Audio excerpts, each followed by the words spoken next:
Em nossa última aula, nós vamos falar sobre os impactos ambientais. Isso está no capítulo 6 do livro que nós estamos usando, tá? Que estou colocando à disposição de vocês. Tudo bem?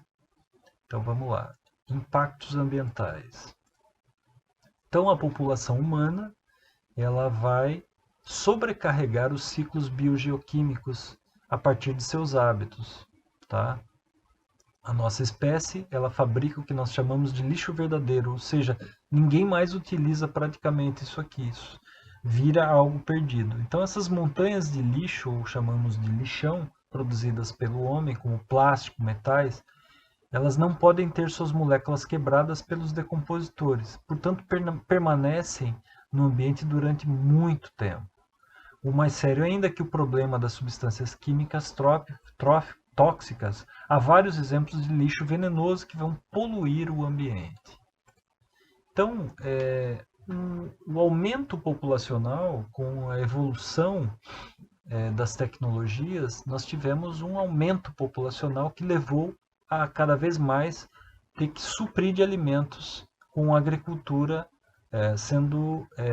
tendo que se adequar a isso, tá? E necessitar cada vez mais de insumos, como inseticidas, adubos, para aumentar essa demanda. Essa pessoinha aqui, que se chama Raquel Carson, escreveu um livro que se chama Primavera Silenciosa, que a gente já viu anteriormente, e que ela informou a questão do uso indiscriminado de inseticidas no ano de 1966. Tá? Então, a agricultura, tendo que suprir essa demanda de alimento, ela teve cada vez mais que buscar esses implementos, esses insumos para chegar a alimentar essa população. Só que com isso trouxeram prejuízos, tá, ao ser humano. O surgimento das pragas, tá? Aqui nós estamos vendo lagartas comendo uma folha de couve. Então, as pragas na moderna agricultura intensiva, o cultivo de uma única espécie de planta, uma monocultura, é comum, o que cria problemas especiais. Tamanha concentração de alimento permite que algumas pragas, como as que infestam hortaliças, se reproduzam em vasta escala. A solução, pulverizar a plantação com pesticidas, traz vários problemas. As pragas criam resistência aos produtos.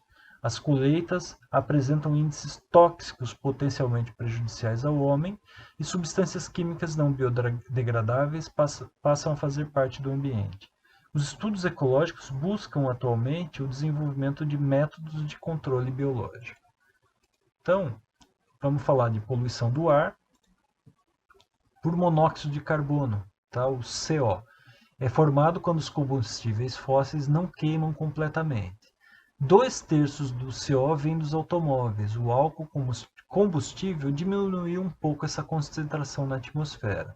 O monóxido de carbono ela vai ter uma afinidade com a hemoglobina, inibindo o transporte de oxigênio, podendo matar a pessoa.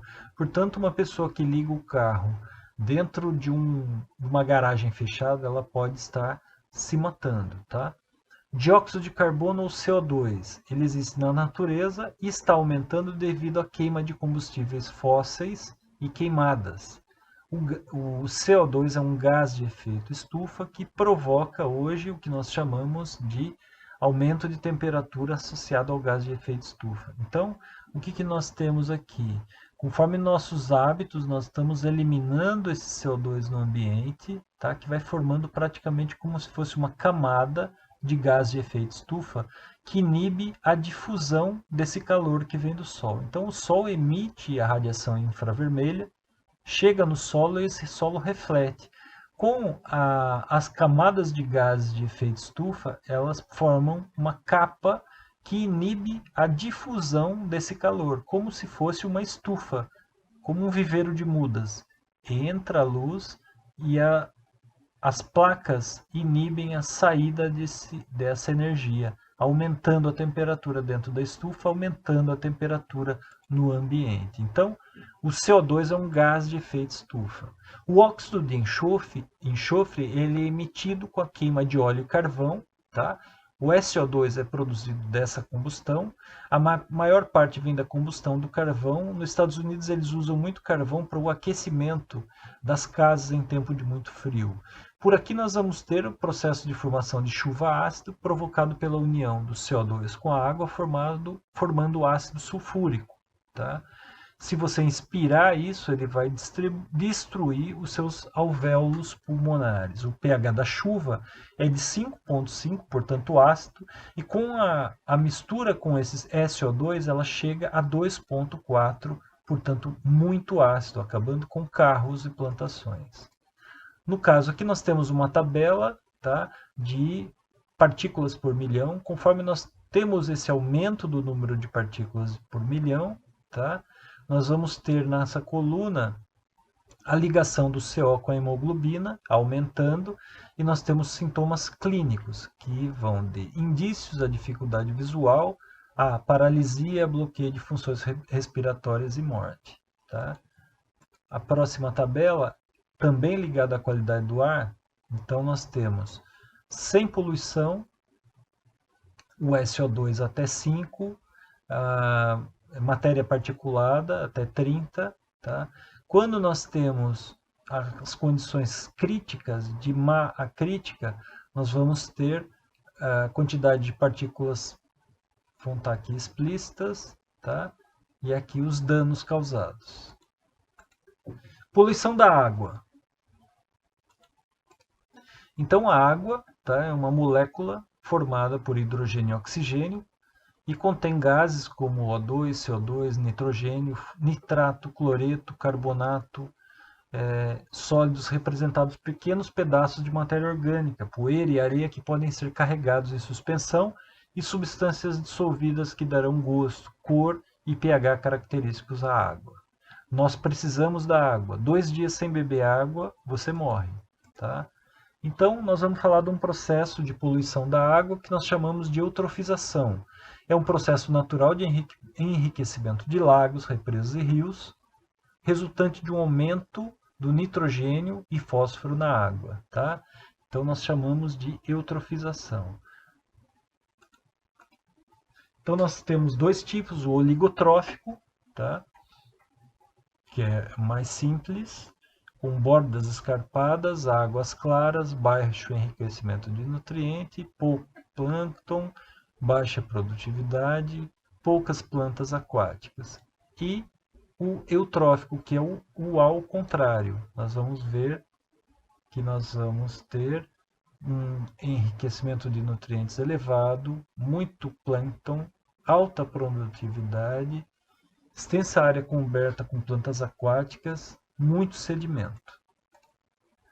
Os fosfatos contidos no detergente são, em grande parte, os responsáveis pelo processo de eutrofização de lagos e rios. Os detergentes também causam camadas de espumas que aparecem muitas vezes sobre os cursos de água. Tá? Usa-se hoje muito a ideia do detergente biodegradável que impede a produção dessa espuma. Poluição por praguicidas. Tá? Os praguicidas incluem inseticidas e fungicidas, entre outros. Eles podem contaminar águas de diversos modos, propagados pelo vento, através da limpeza de recipientes usados na aplicação do veneno, a remoção do solo pela chuva e o despejo de restos e soluções de praguicidas. Então, o que acontece?